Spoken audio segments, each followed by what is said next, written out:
Open cold. No music yet. Dead silence.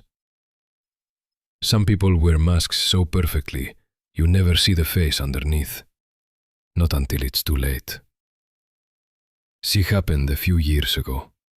My girlfriend Stacy and I needed to get away. Life had been grinding us down, and she had an idea.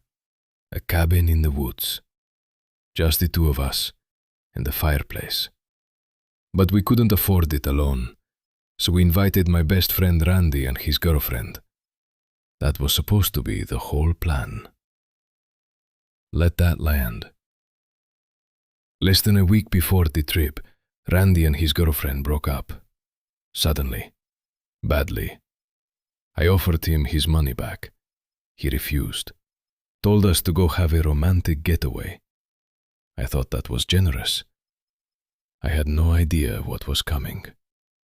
The next day, Randy told me he found someone else to bring. A woman he barely knew. I said no. Stacy said no. He begged. He promised she'd be great. He even offered to cover my entire share of the trip. We gave in. That was our first mistake. Her name was Lucy. She was quiet, almost mousy. She barely said a word the entire drive to the cabin. By the time we arrived, I still didn't really know what her voice sounded like. The first night, we sat around the fireplace. Stacy suggested we play Uno. That's when we got our first look at who Lucy really was. When Stacy called Uno, meaning she had one card left, Lucy looked at her, and something inside her switched. She started screaming, accusing Stacy of cheating. Her voice, that quiet, mousy voice, became something else entirely. We laughed at first. We thought she was joking. That made it worse. She threw her cards, stormed out. A few hours later, she came back to dinner like nothing had happened. That was red flag number 2. She started oversharing. Private details. Intimate things about her and Randy that no one in that room needed to hear. Randy looked mortified. I kept cracking jokes, trying to change the subject. Eventually she stopped. But the damage was done. That night, Stacy woke me up. "Listen," she whispered. From the other end of the cabin, voices, arguing. Randy and Lucy, fighting in the dark. We kept the door closed. We said nothing in the morning. The second night, I woke up to someone standing over me. It was Randy. He looked terrified. And Randy is not a man who scares easily. He asked if he could sleep in our room. He asked if we could lock the door. Apparently, he had woken up in the middle of the night to find Lucy standing at the foot of the bed. Just standing there, staring at him. When he asked what she was doing, she said, "I'm watching you sleep, just in case." He stared at her. She turned and walked out. He waited. She didn't come back. So he got up to check on her. And that's when he saw it. On her side of the bed, hidden under the blanket. A large knife. He crept through the dark cabin toward our room. He could hear her in the living room, humming to herself, wandering in circles. Almost like she was dancing. Almost like she was sleepwalking. But worse. When he was almost at our door, the floorboard creaked. She stopped humming. She turned in his direction. And in a voice that didn't sound like hers anymore, she said, "I see you." She turned back around, kept humming, kept walking. And Randy ran to our room and locked the door. We didn't sleep. None of us. At 6 a.m., we heard Lucy in the kitchen, washing dishes. humming something cheerful. She greeted us like it was a perfectly normal morning. Randy texted me a few minutes later, told me to come to his room immediately. Don't tell anyone. He'd been packing when he accidentally knocked her bag over. The knife fell out. The same knife from the bed. She had taken it with her. We drove home in total silence. Randy ghosted her. She never reached out. Stacy tried to find her on social media. Couldn't. Even searched inmate records. Nothing. No record of a Lucy. No trace. Like she never existed. Which means the name was almost certainly fake. Which means we still don't know who she was, or what she came there to do.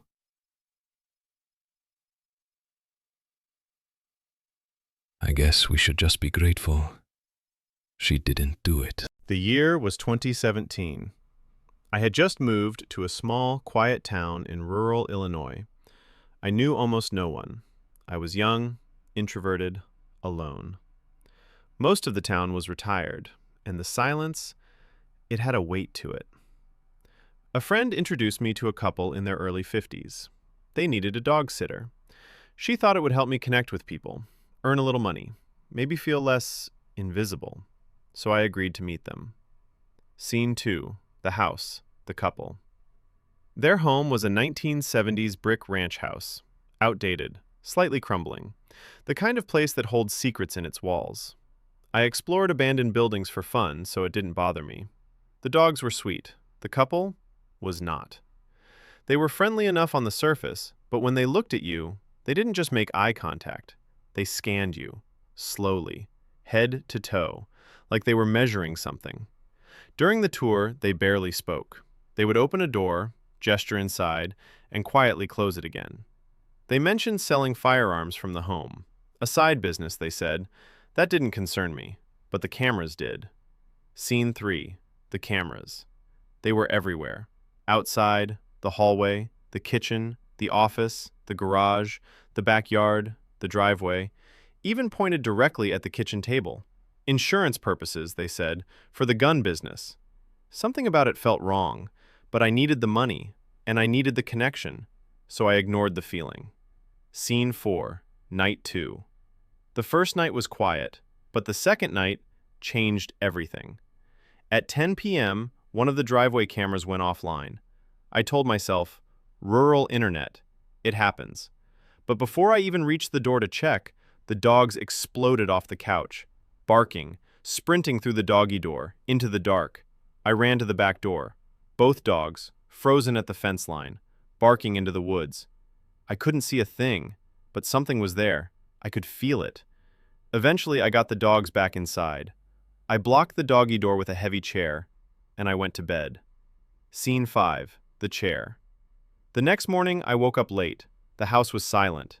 Too silent. The dogs weren't there. I called their names. Nothing. I walked to the back door. They were already outside. I stood there confused. Then slowly, I turned around. The chair I had used to block the door was sitting in the corner of the room. Long pause. Someone had moved it. Scene 6. All cameras go dark. For the next 4 days, I stayed on edge, but nothing happened. Until one night, working late in the office, I looked up at the monitor. Every single camera feed, offline, all at once. I texted the couple. They never replied. Scene 7. The noise. That same night, close to midnight, the dogs bolted again. I grabbed a kitchen knife, got the dogs inside, blocked the door. Then I heard it, a heavy thump, from the other side of the house. I moved down the hallway slowly, and then I stopped.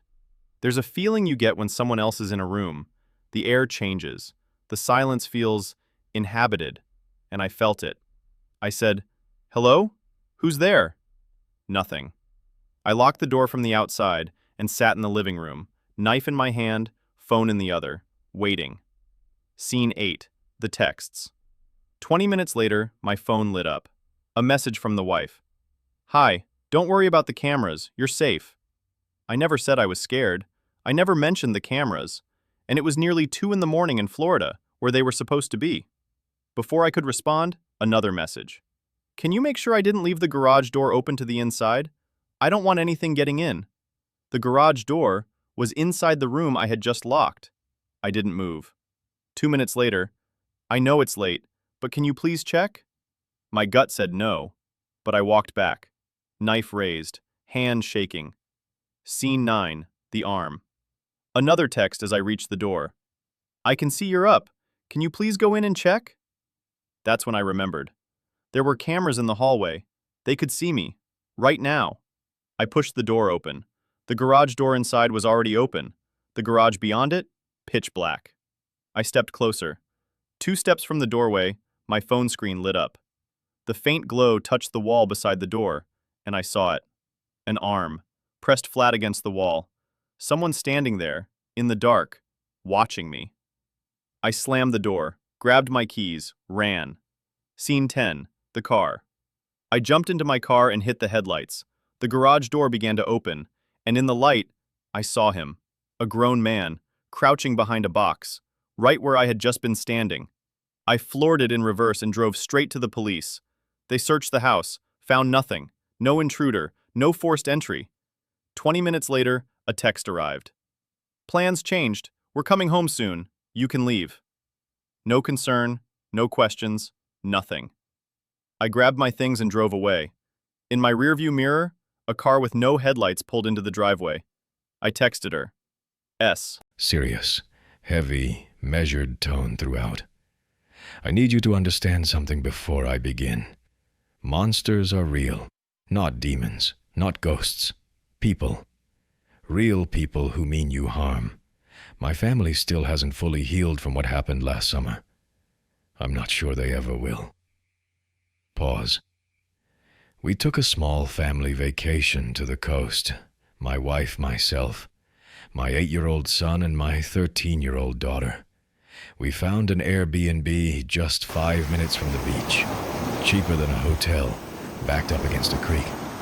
Private, quiet, perfect. The first day was beautiful. My kids played together like they actually liked each other. That almost never happens. That night after dinner and card games, everyone went to bed happy. The next morning my son came to breakfast looking like he hadn't slept at all. He wouldn't eat, he wouldn't talk. After some gentle prying, he finally told us. He said he saw ghosts in the backyard. Pause. Shadows moving through the yard, coming up to the house, disappearing, then retreating back to the tree line by the creek. One of them had turned and waved at him. He was in tears telling us. We gave him the usual reassurances. Ghosts aren't real. You're safe. You were dreaming. He seemed to believe us. 2 nights later, he woke us up at midnight, trembling so hard he could barely speak. Very slowly, he told us one of the ghosts had tapped on his bedroom window, and it spoke to him. It told him, if he screamed, it would hurt his entire family. Pause. Breathe. My son didn't scream. He came and woke us instead. The next night, we all slept together in the living room. I made it into an adventure, a family fort, a sleepover. I wanted to be there with him. I wanted to see what he was seeing. At 2:30 in the morning, my son shook me awake. I looked at the sliding door. Pause. 3 figures, hooded, dressed entirely in black, wearing masks, dark, molded faces with large, bulging white eyes, like golf balls, staring in at us. My wife and daughter screamed. My son pressed against me, frozen. One of them was trying to open the sliding door. My daughter called 911. I grabbed a walking stick from the corner of the room and placed myself between my family and the door. I knew it was useless against real weapons.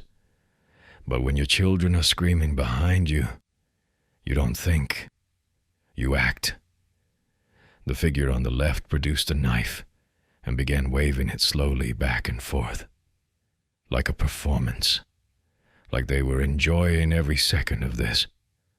I will never forget the sound of my family's screams. Pause.